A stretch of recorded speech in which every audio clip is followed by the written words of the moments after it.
അപ്പോൾ അവിടെ അപകട സാധ്യത കുറഞ്ഞുവെന്ന് മാത്രമല്ല, ആ ഫയർ എഞ്ചിനുള്ളവർ എവിടെയൊക്കെയാണ് അതിൻ്റെ ചുറ്റിലുള്ള എവിടെയൊക്കെയാണ് സാധ്യതയുള്ളതെന്നൊക്കെ അവരെങ്ങനെ നിരീക്ഷിച്ചുകൊണ്ടിരിക്കും. അവരെപ്പോഴും റെഡിയായിരിക്കും. അപ്പോൾ അവിടെ ഉള്ളവർക്കും ഇവിടെ നമുക്ക് റിസ്ക് ഉണ്ട് എന്നുള്ളൊരു ചിന്ത വരും.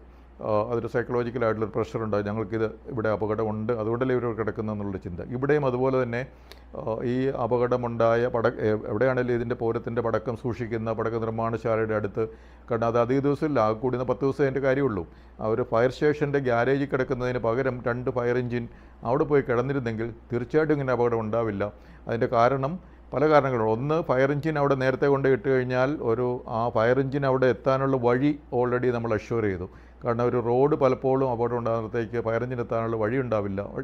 അതുകൊണ്ട് ആദ്യ ഫയർ എഞ്ചിൻ അവിടെ പോയി കിടക്കുന്ന, ഇത്രയും വലിയ പടക്കം ഉണ്ടാക്കുന്ന ഒരു സ്ഥലത്താണ് അങ്ങനെ അപകട സാധ്യത വലുതുണ്ട് എന്ന് അസസ് ചെയ്യുന്നൊരു സ്ഥലത്ത് 2 ഫയർ എഞ്ചിൻ പോയി കിടക്കുന്നു. അപ്പോൾ അവിടത്തേക്കുള്ള വഴി ഓൾറെഡി റെഡിയായി ഫയർ എഞ്ചിൻ പോകാനുള്ള. അവിടെ 2 ഫയർ എഞ്ചിൻ കിടക്കുന്നത് തന്നെ അവിടെ ഉള്ളവർക്കറിയാം ഇവിടെ തീ പിടിക്കാൻ സാധ്യതയാണ്, അതുകൊണ്ടാണ് ഇവർ കിടക്കുന്നത്. അപ്പോൾ അവർ തീർച്ചയായിട്ടും അതിന് അവിടെ ജോലി ചെയ്യുന്നവർക്ക് മാനസികമായിട്ട് ഒരു ചിന്തയുണ്ടാകും, എപ്പോഴും സദാ തീപിടുത്തം ഉണ്ടാകാം, അപകടം ഉണ്ടാകാം. അവർ കൂടുതൽ സൂക്ഷിക്കും.